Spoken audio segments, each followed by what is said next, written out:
What is up, sports fans? We are back for another episode of JNS Philly Sports Stop. I'm your host, as always, Stephen Rychel. Got the man underneath me, Mr. Justin Fiorillio, and now a regular here on the stop is the big man himself, the Moose. Hey, what's happening? What's up? What's happening? Today? How's everybody's day? Our day's great. Great, Moose. How was your weekend, Moose? Well, I came up short in the wing contest, but that was a great event, great time.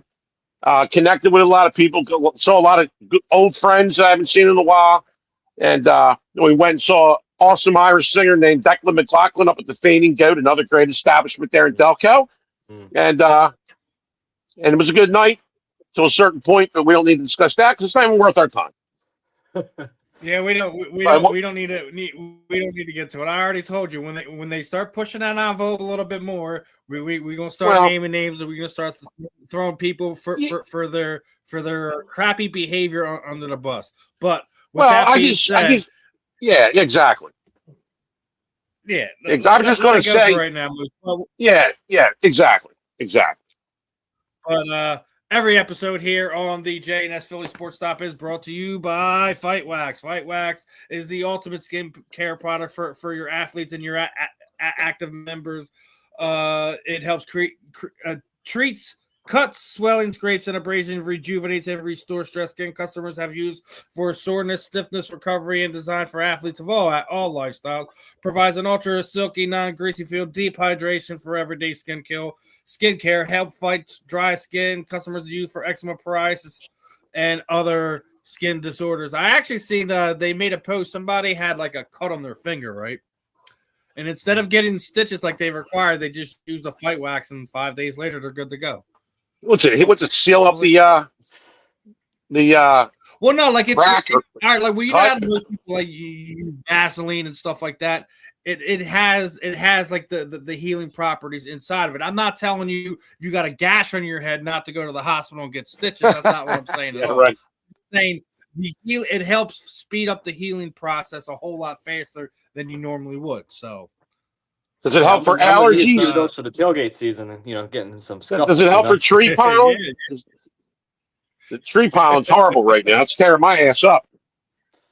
Yeah. Obviously, I got something I do want to talk about, but I also want to bring something else up first. I seen this when I had to get your guys' opinion on it, right? So, what is the weirdest Philadelphia sports tattoo you've ever seen? I got one for you. Like weird, right? like that. Whoa, that's scary. I ain't beating that one. So somebody shaved the top of your head, and you got gritty on top of it. It's a real tattoo. That's the absolute weirdest Philadelphia sports on tattoo top of the head. Oh man, dude! My life on top of the head. I know a ton of people with just on normal top of the head, exactly. So who's going to really see that if unless you're standing up on a building looking down at the dude's head? I mean, but if he's also somebody who shaves his head regularly, it's not really a bad idea. Oh hell yeah! Right. So it's not really.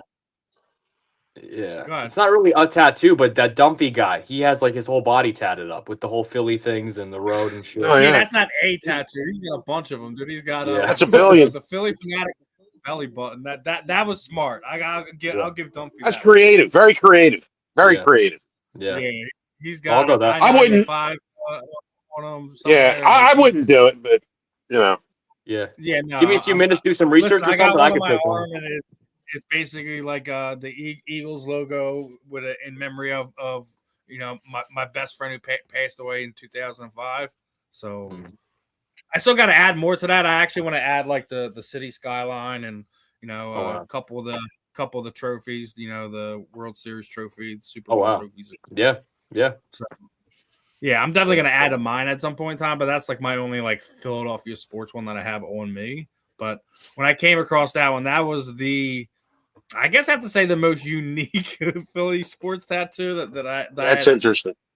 Ever came across? Yeah, really. Yeah. I mean that I was just thinking to myself, I can't think of anything else that's going to top that in my memory. So got full on saying the Moose in the chat here. Oh, you got a fan, Moose.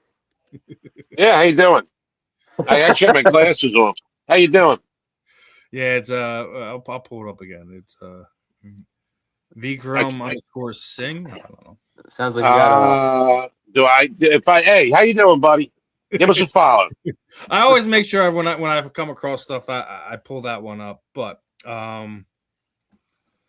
lots of crazy stuff going on in the sports world today. I mean, obviously, Flyers control their own destiny. You know, this was from yesterday before game day when they put a beating on the Winnipeg Jets, and five of the Carolina Hurricane starters are not playing tonight. The Flyers went from being a dog to a favorite for tonight's game. Mm-hmm. It's here, dude. They control their own destiny. You know, they basically, you know, a win and a tie or an overtime loss that at least gets them another point. Guarantees that, but they control their own destiny right now. They just got to win, basically. Are we still looking at Pittsburgh in the first round then? No way they can't. They won't make the playoffs. Yeah. But I mean, who would have thought that this team would have been the one that got them back into the playoffs? Yeah. What are you? When the season started, Justin already knows this. When the season started, I was already sitting there saying, "Watch out for this team to potentially make a playoff." You know, because I thought a lot of people thought that this would be next year, right? Right. But I've been in on this team. I think we give Harry Roseman a lot of credit. People need to stand up and give Danny Briere some credit. What he's done in less than 5 years. Yeah. I mean, this team, man, they you like you said, they're probably a little bit early, but I mean, look, they're right where you want to be, and we're still looking at Pittsburgh in the first round if everything goes right? I mean, listen, bring them on. But that's a beautiful matchup. Like to bring playoff hockey back to Philadelphia, and then get the matchup of the Pittsburgh Penguins. That's awesome. I mean, has to be our biggest rivalry at this point in time, right?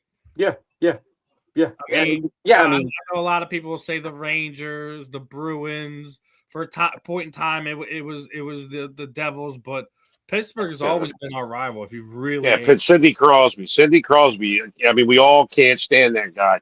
Yeah, the most hated villain on ice to come into Philly. Let's not go Pitt. Let's go Flyers, mofo. There we go. That's what we're talking about. I mean, yeah, we're on this side of the Susquehanna. We're on the east side of it. The west side, we don't even know what's over there. You know, it's funny that even though they're different conferences, it's funny that the Eagles and Steelers don't really have that rivalry, but it's also we don't play each other that much. So that really. The Pirates and the Phillies used to be a thing back in the day, but the Pirates are irrelevant. That was also because Andy Van Slyke and Barry Bonds and Jerry Beck and all them guys. They used to murder us at the worst times. It wasn't just that they were better than us. It was just that we would get matched up with them. September as we're getting ready to get into the playoffs, lose that series, and then we're on the outside looking in, and then you don't make. Yep. Now they were in our division too, I believe, back in the day. Pittsburgh. Back then they were in our division. Exactly. Yeah. So. They were always a stumbling block at the wrong time of the season. Them bastards. But I would agree. They're probably the biggest rival. I'd say right now, like just that bad blood. Penguins. Flyers. Penguins. Sidney Crosby. I mean, he's the guy. He's the guy we love to hate. Everyone hates Sid the Kid. Everyone in Philadelphia hates Sid the Kid. Oh yeah. Evgeny Malkin, he's annoying, but he's not like on the level of Sidney Crosby. And it's funny because the previous duo that you had in there, Lemieux and Yager, no one hated them guys. No one in Philadelphia. Never classy dudes. Never classy guys. And Justin could attest to this. He was just at the Yager when Yager played here for 1 year. 1 year. He went from being kind of like the outside looking into he's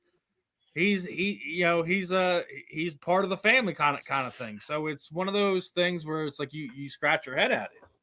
You have to scratch your head at it. You don't know what to say. Yeah, absolutely. I'm just happy that they're rolling right now and they're getting hot at the right time. You know, you want to be hot, we're going right into the playoffs, and that's all you can ask for. So have a wonderful day. You too, buddy. Yeah. You're not understanding a single word we were just talking about. Are you serious? Are you speaking a different language? I Probably. think that has to be a troll comment. I don't understand what he's saying because we trolls. definitely we I love the term but he said he troll. liked your mustache, Moose. Right? Yeah, well, thank you. I do it myself. I'm pretty good, but I'm not a licensed barber, but I do a pretty good job. Well, the troll thinks so, I guess. And a troll. And when I think of a troll, I think of the little dude with the wacky hair, like 3 foot tall. Yeah. It lives under the bridge, or is that Dora the Explorer? I'm thinking I'm the grumpy old troll. You know what I'm talking about? Oh Yeah. Oh, I know what you're talking about, Moose. But before I get into the complete crazy nonsense that we're going to have to break down, I don't know if you guys seen this, but we were already talking a few weeks ago about what Bare Knuckles is going to be doing for the 250th anniversary, of our nation's capital. But Cage Fury Fighting Championship is also going to be doing their own thing, as they just announced a unique event that in the company's incredible 20 year history, the thrill of the hill, so they're going to be doing an outdoor event at the Union League of Philadelphia for the America 250th commemoration. Takes place outdoors, expansive grounds, Union League, Liberty Hill, where unmatched inclusive experience awaits guests, featuring exclusive chefs, top tier spirits, and concluding with amazing fireworks spectacular to go along with the MMA event that's going to be built around a fast-paced world class show that Cage Fury Fighting Championship put on. Cage Fury Fighting Championship is, in my opinion, the premier local MMA show here in the tri-state area, and having that go down to coincide with what Bare Knuckles already doing, on top of what the UFC is already doing with the White House event, I think the June-July bill for combat sports in the, you can count DC as a tri-state area, but it's going to be another fun event, an outdoor event. You can't. It's hard to predict the weather, but when those events go off the way they do, they should be fun, and especially if you're going to add fireworks onto the night of MMA fights, it should be a fun night. I'm looking forward to seeing what CFFC puts together for that one. Sounds pretty cool, man. I mean, you can't beat outdoor summer, man. And by the way, just not to change, like this summer, apparently they're doing all these celebrations for all these things. I mean, plus, it's gonna be a great summer. You got the All-Star game in Philly, you got the World Cup, you got all these things going on. So I mean, this summer, I'm sure you guys see it on your social media feeds. Everyone's hyping up the summer of 2026 is gonna be this amazing summer and all this. And hey, I hope it's an amazing summer, but regardless of what promotion people support, what fighters people support, it should be a fun event, point blank and period. So the outside's pretty cool. It reminds me when WWE does WrestleMania's outside. Any type of event like that outside is pretty cool. When it comes to the combat, sometimes soon, I didn't know. WrestleMania is this weekend coming up. WrestleMania is this weekend. Yeah, you know what? Why doesn't the basketball NBA go outside for a game? Like you can totally do that on a nice spring day. But I agree they should do an event like when they can kind of predict and kind of flex it into a situation. Like the Winter Classic in hockey, like the Winter Classic. Who played on an aircraft carrier one time? That wasn't a basketball game, was it? Or was I know wrestling did it. I think it was some basketball team or a football. No, it was a football game. No, not on an aircraft carrier. It wasn't a football. I think it was a basketball game. Okay. On an aircraft carrier. Because I know WWE did that back in the day. They did a wrestling event it was around 4th of July. Lex Luger came in. It was he slammed Yokozuna. That's what it was. It was a body slam challenge. I think sports needs to copy WWE a little bit more often than Moose. Hey man, they make a lot of money. They're worldwide. I actually know that, to be honest with you, and they're using it in the storyline a lot. The tickets for WrestleMania, the prices are too damn high, and the sales are bad. So CM Punk, a bigger WWE fan, but I'll say it like this: I I took my son when it was here in Philadelphia, but I feel this year's WrestleMania, for whatever reason, it's not pulling eyes for whatever reason, whether it be the matchup, whether it be the storyline, whatever. I just feel they brought, compared to WrestleMania's past, it doesn't have the buzz that you've had over the past few years. They brought Pat McAfee in to be with Randy Orton. Pat McAfee's doing the heel shit. And that apparently it's some real life stuff's coming into the storyline, which I like. They're blurring the fantasy and reality, which wrestling's supposed to do. But apparently, from what the stories are, is Triple H didn't make that call. Ari Emanuel, who owns TKO, made that call, and he's also McAfee's agent. And then they're trying to bring The Rock into the mix because The Rock does really sit on the board of directors of TKO. So I think The Rock may show up, and we'll see how it goes. But they need to do something. Now, tonight's the go-home show on Raw, so it needs to be decent to set you up the next weekend. But, they used that. CM Punk used that in his pipe bomb promo last week about the ticket sales. He was ripping TKO, The Rock. Yeah, listen, I did know that. My son came in and was like, you see Punk's pipe bomb promo? I'm like, he did another pipe bomb promo? Okay. Oh, yeah. It was good, man. It was good. He went off script. They have to get him invested, and they haven't had them invested really, truly since the Attitude Era, if you really ask me. Right. Well, that's McAfee's thing. He's trying to say is we need to love some of the wrestlers that go out there and do their thing. Right. But, Pat McAfee's trying to bring the Attitude Era back. That's what his whole spiff was in his promo. But you can't recreate something like that. You don't have an outside promotion as well. There is no more WCW. So there's AEW, you don't have the level of stars that were at WCW either. So there is no real Attitude Era. Like, I mean, you can adopt another one like it, but I don't think they have the talent or the guys with the mic skills to be able to pull that off. And who has good mic skills? Cody Rhodes does. Roman Reigns is starting to get better on the mic. Some of the promos he does. Of course, you got Paul Heyman. It does the best promo work and speaks for whoever he's managing or whatever. Yeah. But it's all about the mic skills. It's great, with wrestling. We know this, Steve. It's about the mic skills. Yeah. And if you're a heel, getting the heat. Well, I had to bring this one up. I know you love the old time guys as far as Philly media goes, but Mike Missinelli. Yeah, I saw this. It's a wild story, man. It's never a fan. Story, man. Never a fan. Honestly, look, I don't have like the utmost respect for Mike. I know that he's been a great media member here in the Philadelphia area. I always felt somehow it's possible that he has a bigger ego than Howard Eskin. Oh, he does. Howard Eskin was without a doubt the better reporter, sideline. I thought he was leagues above Mike. Mike just had the name coming with him. I actually thought Mike was more of a hockey guy than anything, but that's just my personal opinion. Yeah, I'm not a fan of Mike. Never have been. I thought he came off as pompous. Listen, you don't put your hands on your wife. I don't care. No, absolutely not. However you want to word that, whatever words out. Listen, dude. And unless like she hits you over the head with a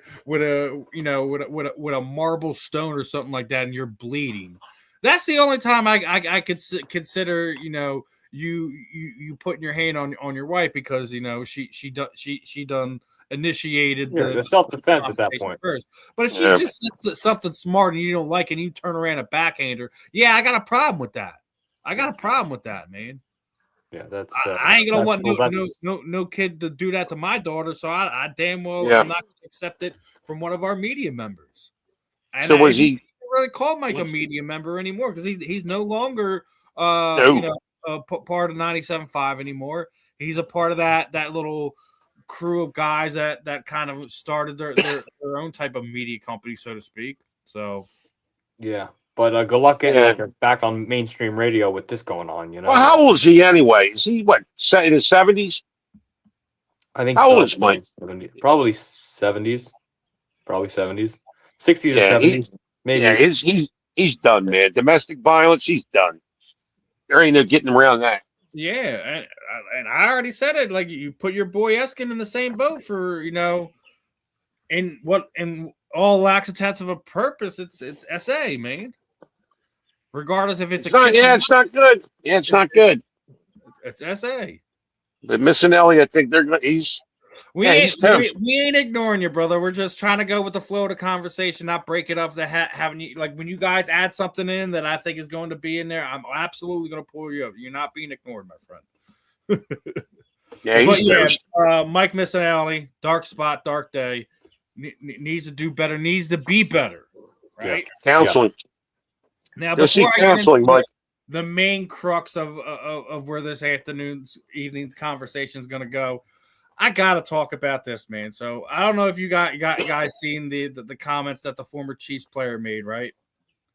No, I heard about it. He goes out there and buries this dude. So former Chiefs defensive end had made this comment about getting blown out by the Eagles in the Super Bowl, saying that the 49ers team was better.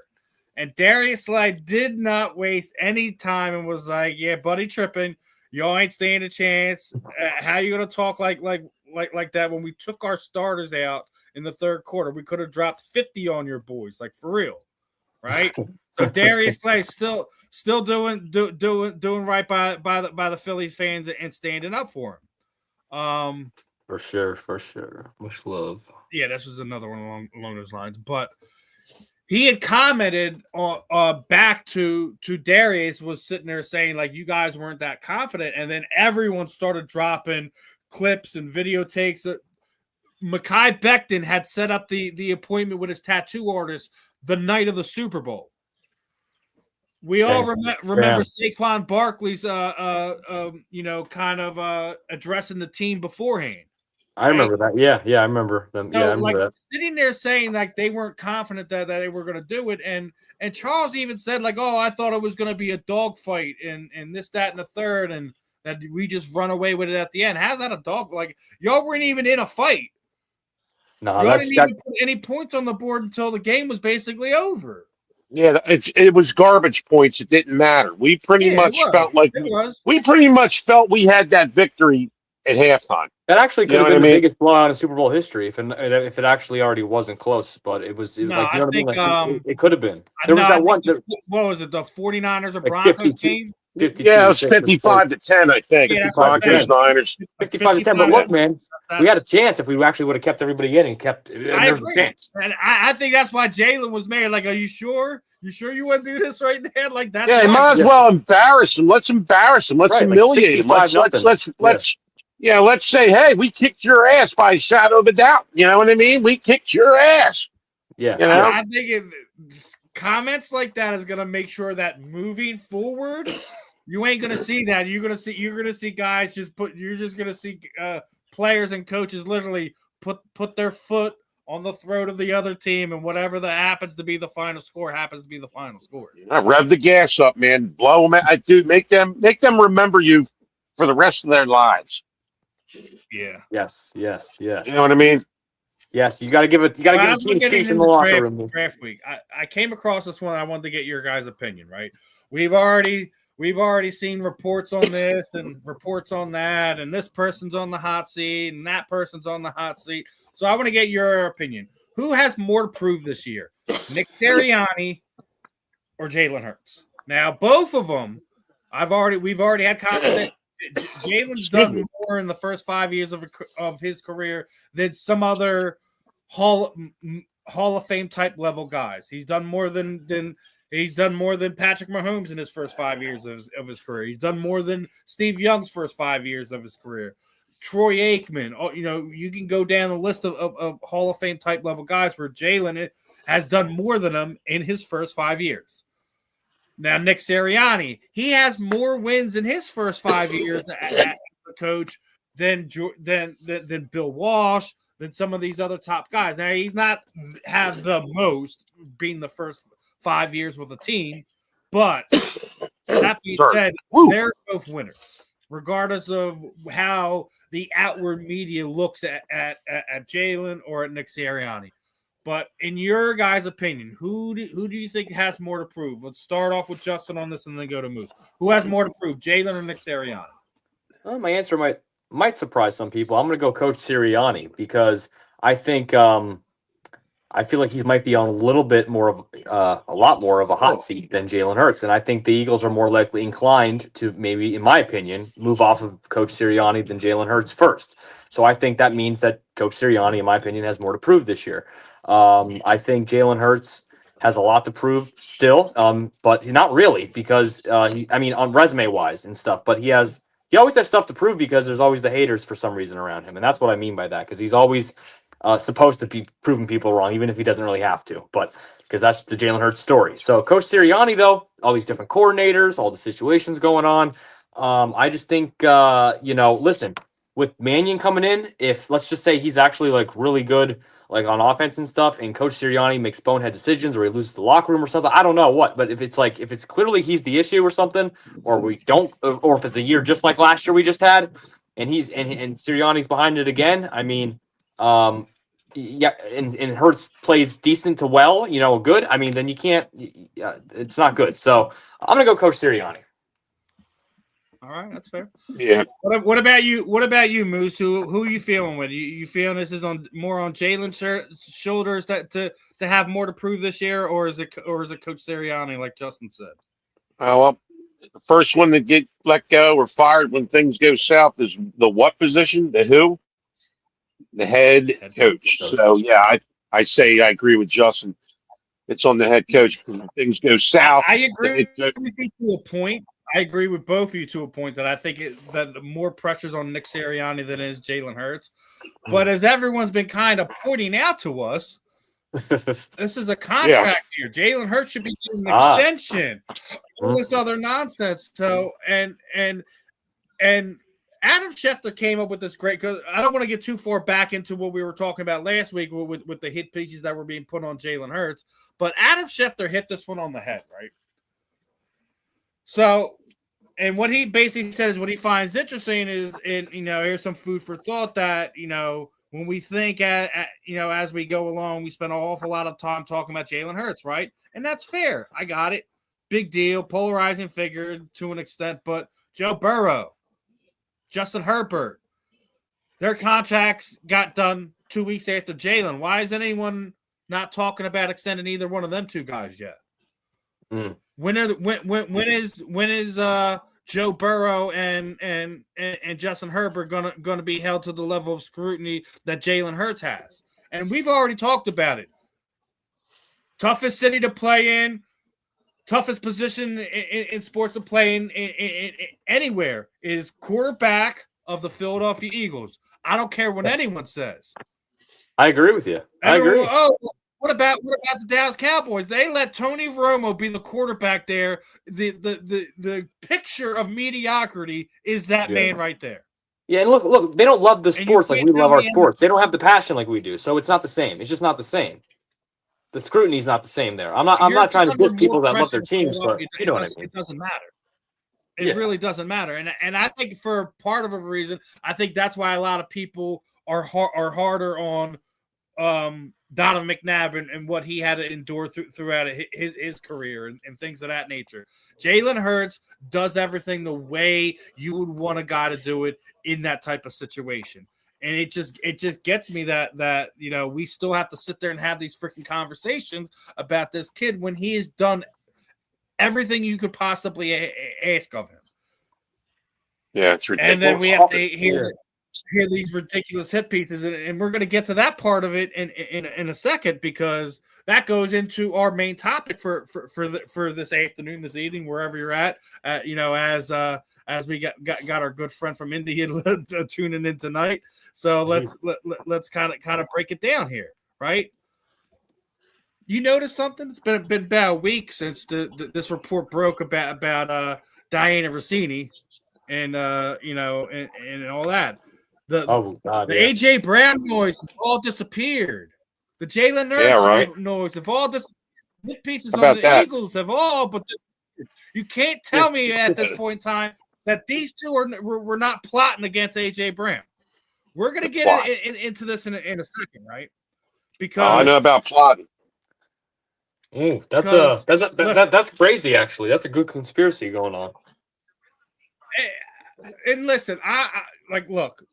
We're gonna put it out there. These are the photos. Everyone knows what it is at this point in time. I'm gonna say this much point blank and period. Because what did we say a few weeks ago when we were talking about Hollis Thomas and Susie Selleck, who are both single, by the way? I'm going to make that point known. I could care less if Dianna and Mike are having a personal relationship outside of the business aspect. Do not care. No one. It shouldn't be anybody's business at this point, except the fact that they're both married. So it's more of a moral boundary that shame on them. We don't know. Other than that, both of them of a divorce, and this all came out, and without a doubt, those pictures came from some type of private investigator that was following them.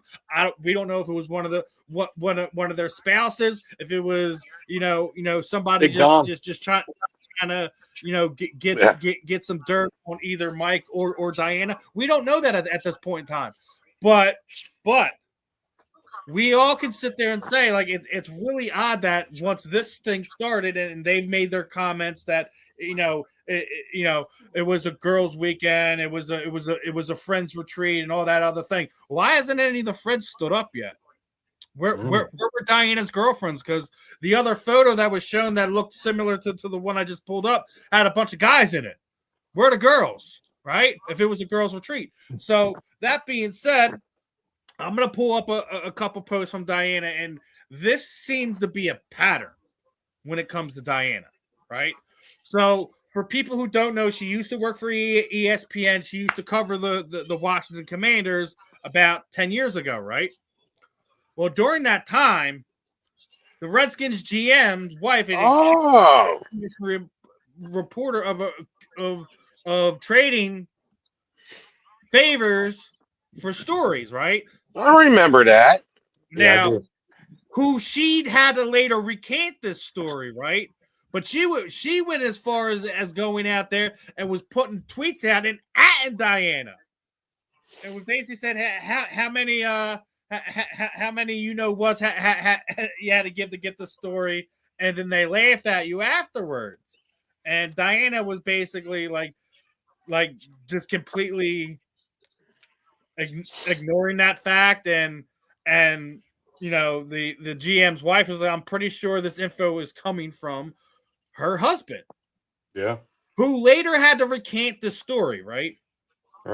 There's also, is that when Daniel Snyder owned the team, right? Two ESPN reporters got into a fist fight because they were both dating Sean McVay at the time, and was who, Dianna Russini. Now, even furthermore, her husband is an Eagles fan, right? Yep. So this was from 5 years ago, Christmas, 2020, right? Mm-hmm. That she was basically putting out this thing that you can't wait to get out of the car because her husband was verbally going through every single final 3 minutes of the Eagles Super Bowl win. And the only reason she hadn't jumped out of the car because she knows that when she gets dropped off, he's going Christmas shopping for her. And then somebody had made this comment: "Are you going to Nashville again, Fred? What kind of question is that?" And she has a picture of a boot, right? Nashville. Yeah. And his thing is, sorry, silly question by me. Did they add a room for you at the Vrable compound? That's wild. So, again, I'm going to reiterate: if they are in a personal relationship, I do not care. Do not care. Yeah, I can care what they want to do with their personal time is on them. However, that being said, there is the ethical boundary, and if they're not trying to run down the price on one AJ Brown. Now, the only one that said anything about AJ Brown since this happened to be Mike Garfolo. It was based on his conversation. He said it could go either way. They're building around A.J. Brown, but also they're making it, if they trade A.J., they can feel good with the guys that still remain. And the reason why I think that's a big deal is because what I just said. I feel that we already know that Dianna has been doing nothing but post about A.J. Brown for the better part of 9 months. Yeah. And if she was, in fact, having some type of personal relationship with Mike Vrable, who's openly said that he's been in contact with A.J. Brown over the last few years. Is that not tampering? Or did I Sounds like it to me. Yeah. Sounds like it to me. So my question is, the personal relationship aside, do you guys feel that Dianna has crossed the ethical boundary of being a reporter, of being a journalist, of being an insider, with Mike being as what we've seen being posted as far as her articles go on A.J. Brown? Sure. Look at her history. I mean, this is what she does. Yeah, and I haven't seen a lot of people go I listen, I'm not saying every one of her stories are made up or false, obviously not, but where there's smoke there's fire, and it's just a lot of bullshit. And there's never anything you can really prove with some of these outlandish reports she makes. So I think to answer your question, Steve, she probably was a little unethical in the reporting of the A.J. Brown situation. Yeah, definitely. Yeah, absolutely she was. Absolutely. Now, everyone remembers initially the Atlantic had her back, was basically, this is this is unfounded, this is defamatory, all this other thing. Well, guess what? They changed their tune, because now they said they had miscalculated the scale of the Russini Vrable story, and now that they're doing their they thought it was a hit job, all this other stuff. Now they're starting to take another look at this thing and seeing what's going on. Now, my big thing about this whole thing is, right, again, I'm going to read her. If they're having a relationship, they're having a relationship. I could care less. My problem is when it crosses that ethical boundary. Now, you've had other people go out there and basically just try to shoo this away, and there's nothing there. My thing is like this: if she really was having a girls' weekend, or even if they weren't having a girls' weekend, if she misspoke on that, and she was just having a getaway, well, where's your family, Mike? Where's your family? This is why I think that whole story is BS. It's bullshit. Yeah. Why are they together? Why are there pictures of them together? You know what I mean? And then even they were trying to talk to it with Ocho and Shannon, and Shannon Sharp's the wrong person to ask about this. God, yeah. But Ocho is basically like, who gives a bleep? Who's sleeping with who? And that was his thoughts on the report. But it's much more than just the fact that they were caught together, because they were also caught together at the combine having a drink at the bar. I also just shown you tweets from 5 years ago where they were asking if she was going to Vrabel's quote unquote compound. Right? Man, you're like Sherlock Holmes on this investigation. You are on it. But here's the thing. I'm doing this because I want all sides being talked about. It's not like, listen, the fact that we don't know if they are dating or if they're having relations together or not. It's none of our freaking business. That aspect of it is none of our business. That's their business. That's for their family, etc., and all that to deal with. That's none of our business.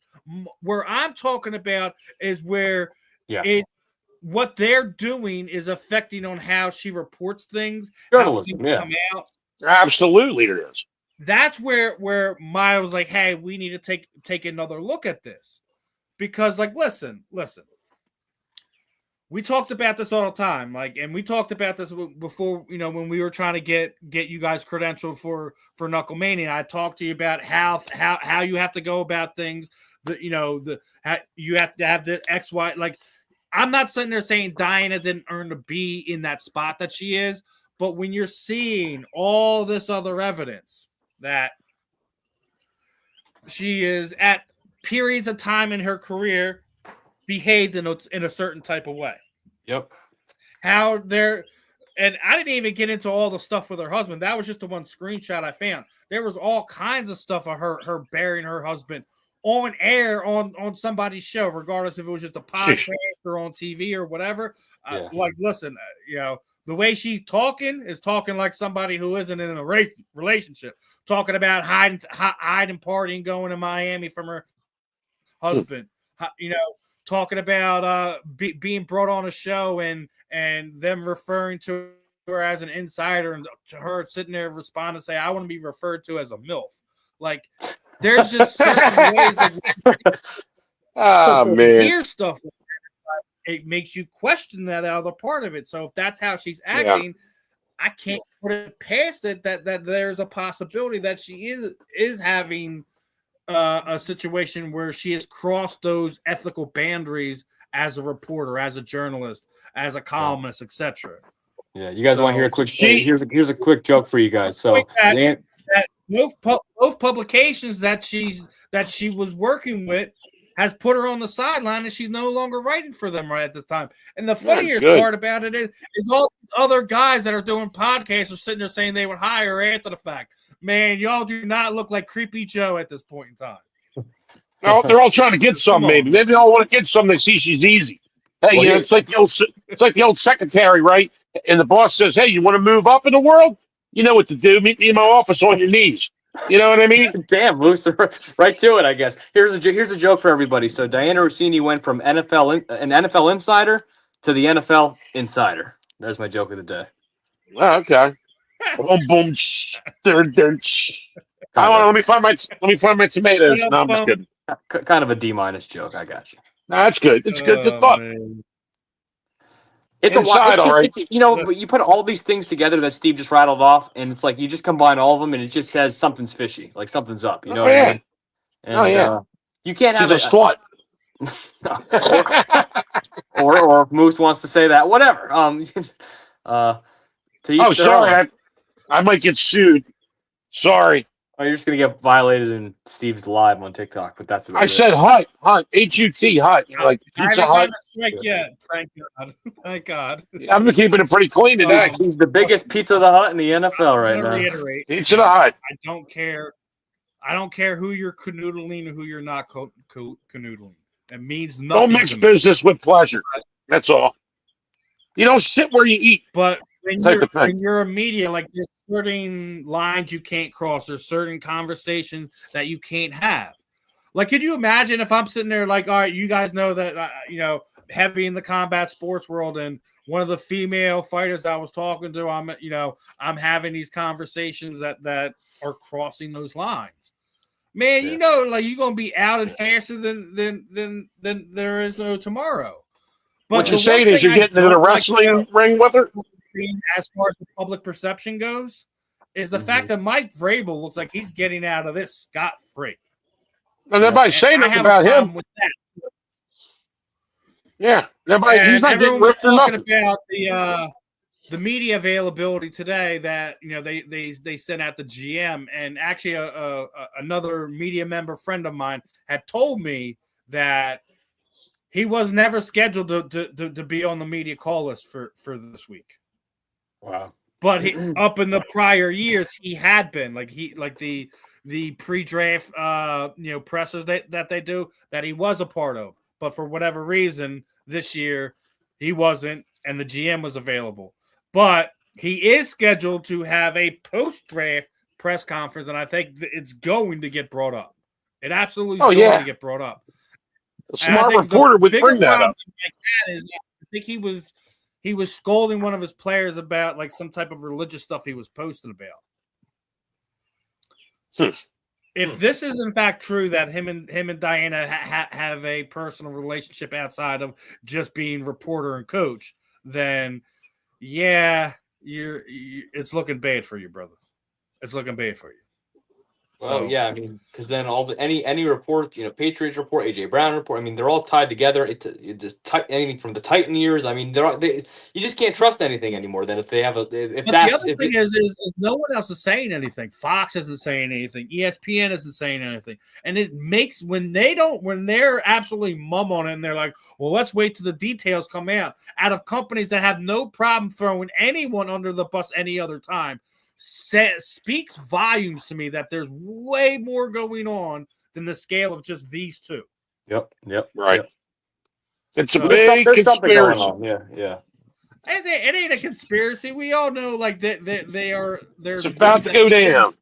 My problem is what about the women who bust their butts to get the respect, to get in those positions? Like, do you ever remember Pam Oliver ever being caught at a resort location with Michael Irvin or Larry Fitzgerald or Randy Moss or anyone like that? No, because that's an ethical boundary. Who was the first real woman we had on ESPN? Robin Roberts. You think she was Good Morning America? Berman or anyone like that? No, absolutely not. No, they were busting their butts working hard. So it leaves a unique situation. And what's her name? She was with NBC. Hannah Storm. Was it Hannah Storm? I can't remember freaking name. Rachel Nichols. She there's been a lot of women who sacrificed time, energy, money to get to where they were at for the respect and if all this is believed to be true, there's no way that you can't say that Dianna did not send women in sports media and journalists back 30 years, right? Or if not more. Yeah, like you have to think about the people the women that's done it right and done it the right way before her, regardless. If you believe the reports or if you don't believe the reports, it's a black eye. It's a black eye on all of it, and you can't just ignore the obvious elephant in the room. Now the other Eagles news that came out this week was the big trade that we made, right? Bringing in Wicks from Green Bay, and that you would have thought it would have re-sparked all the AJ Brown rumors, but I just showed didn't. We just talked about why they're not happening, the AJ Brown rumors anymore. But continue. I already told you guys I didn't believe it anyways, and if we make it past June 1st, if we make it past June 5th and there's no trade, there won't be a trade this year.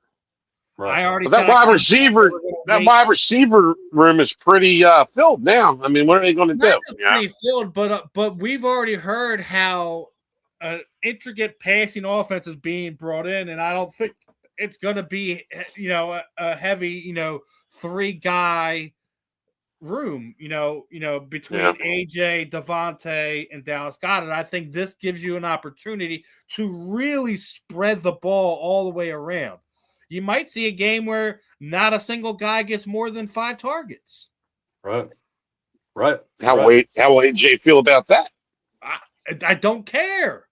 Who cares, if they're winning and they're putting more than 30 points on the board, I do not. Exactly. Winning solves everything. It solves everything. That's how the quote goes, and it's damn true. That's what they say. That's right. It's true. It's true. When they're winning, everybody's talking about Amari Cooper being linked to the Eagles. Now that brings me up to this next one, right? And appreciate Eddie from always tuning in on the chat, but there's a pretty lengthy list of notable free agents that are still available. And I want to get your guys' opinion. Do you think the Eagles are going to be involved in any of them? Obviously, multiple different receivers on this list. Tyreek Hill's available. Stephon Diggs is available. Deebo Samuels is available. David Njoku is still available. Joey Bosa is still available. Trayvon. That's interesting. Is available.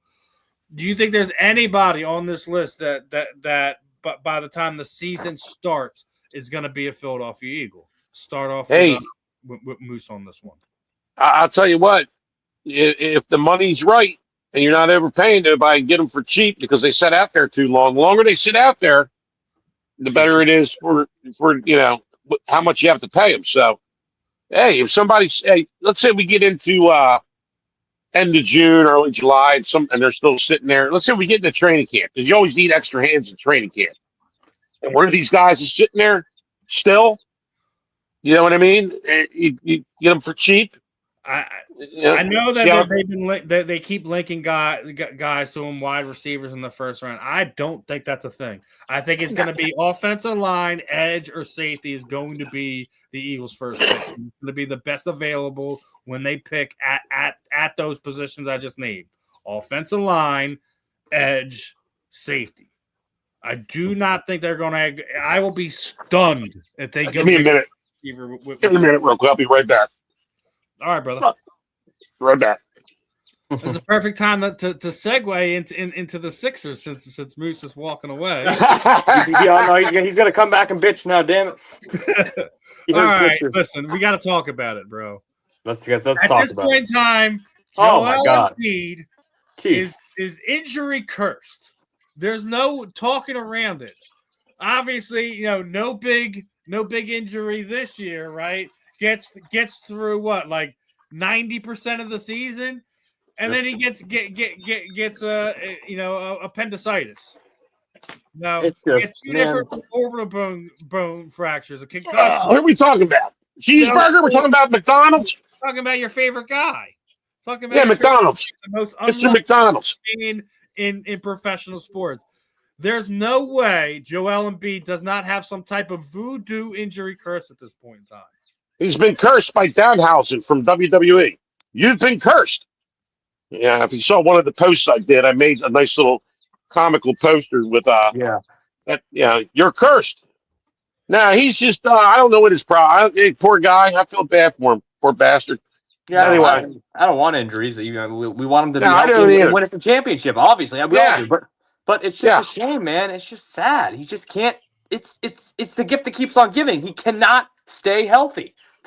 he cannot stay healthy. If he's on the roster next year, something else is going to happen. We all know what's going to happen. So it's you can't help that. I mean, I don't know if that's due to him eating too many cheeseburgers or what. I don't know. I'm not being mean. Listen, I had appendicitis when I was like 16. It's not something fun to go through. It's definitely no. I feel bad that he's going through that. And seriously, I wouldn't wish that on anybody.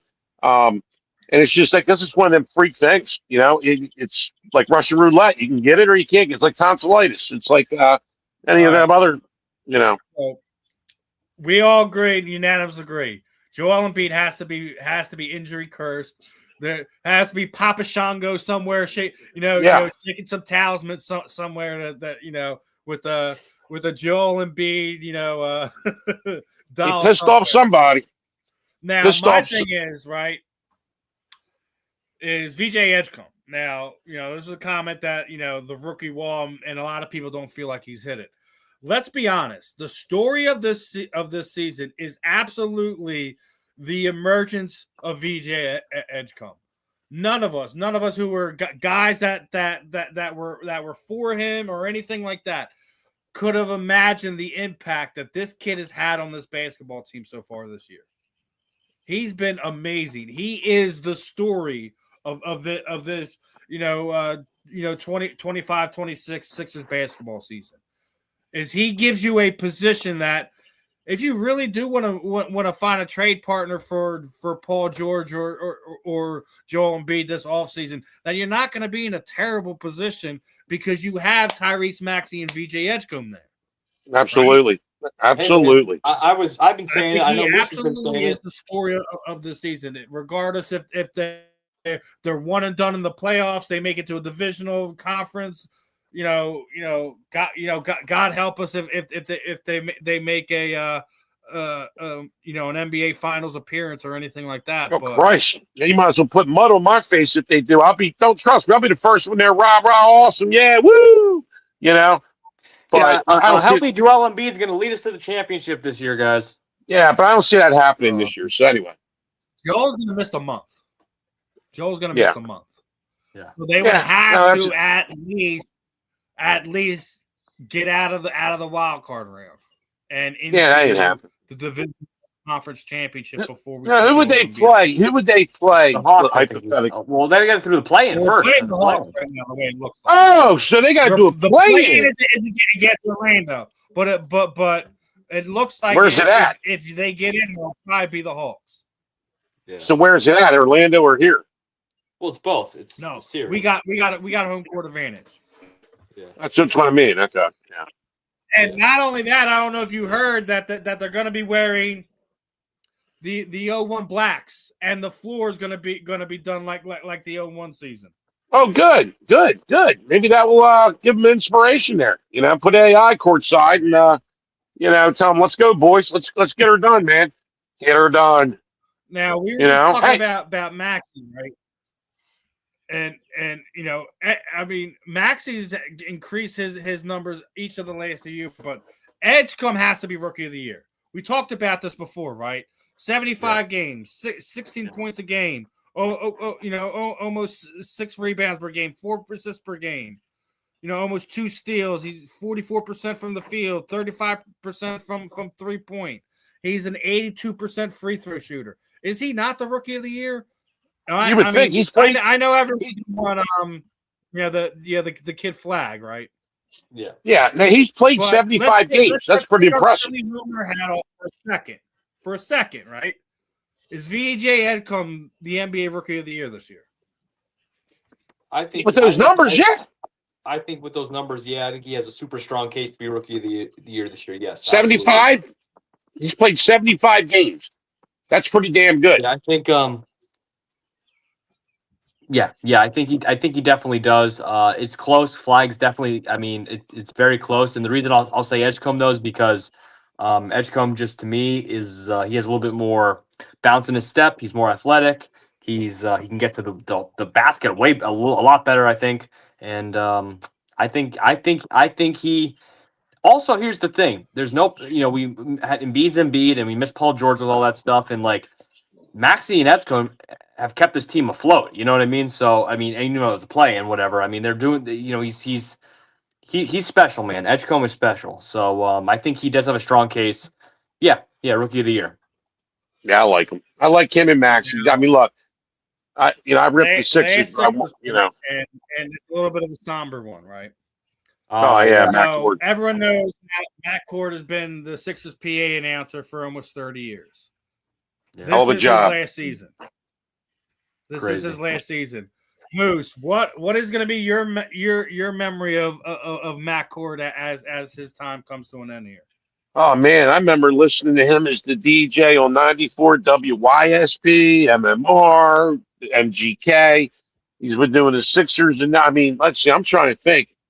Probably during the AI when when he did the introductions, 6 from Georgetown, he just had a way to really hype it up, man.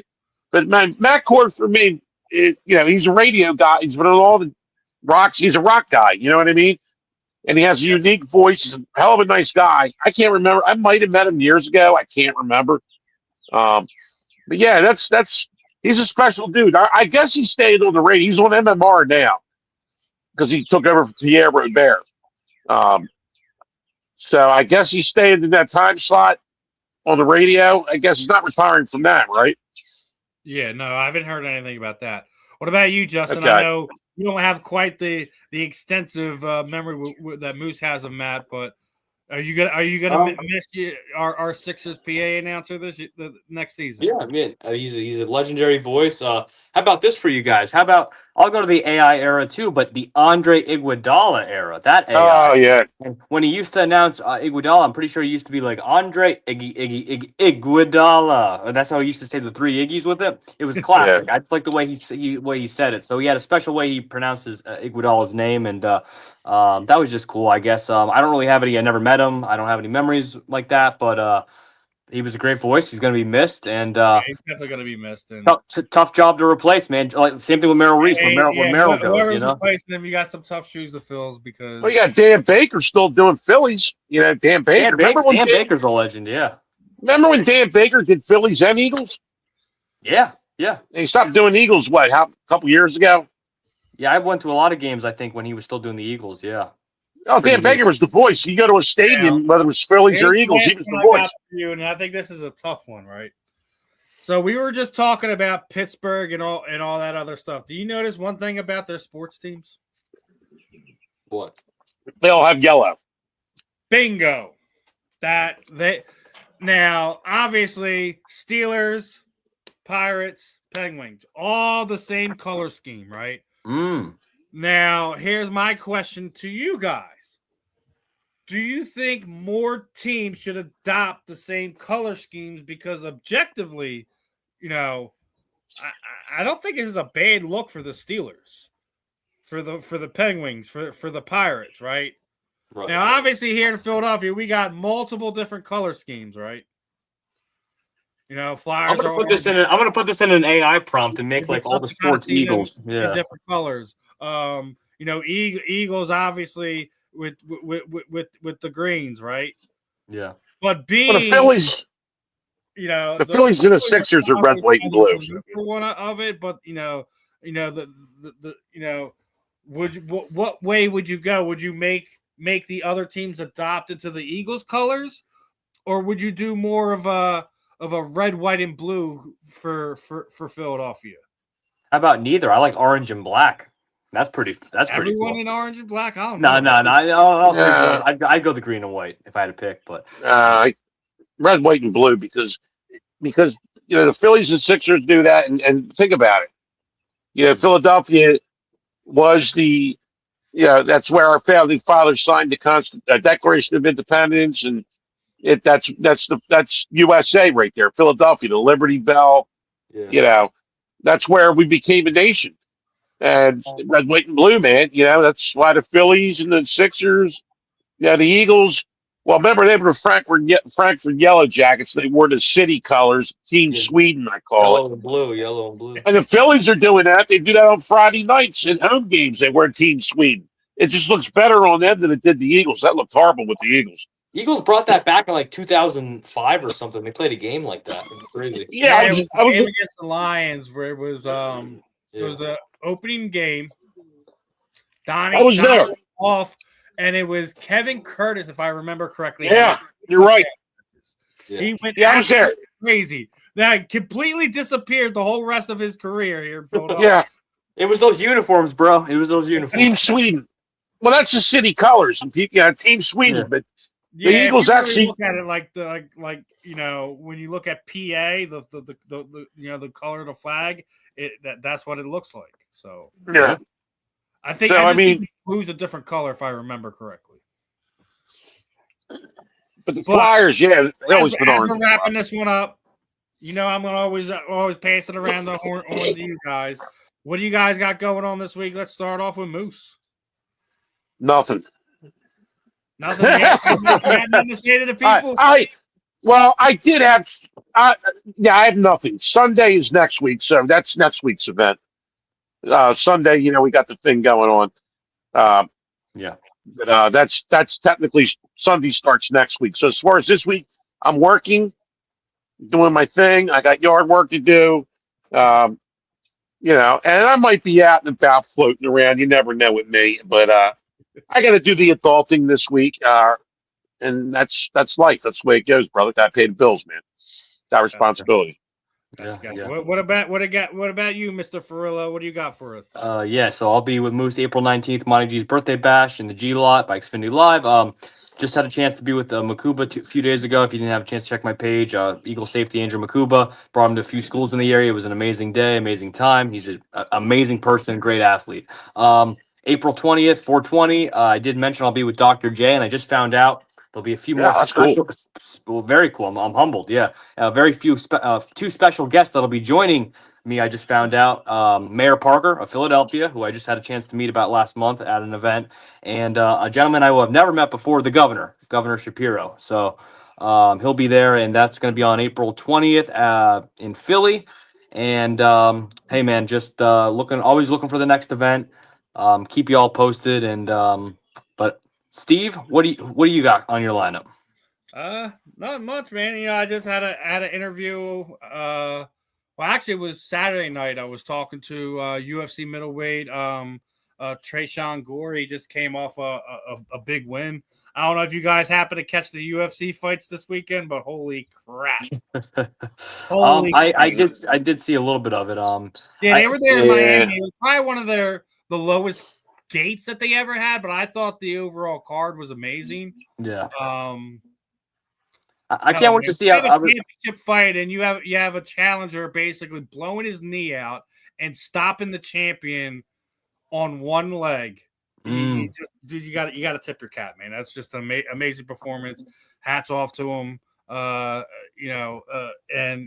there was a couple other amazing fights on it.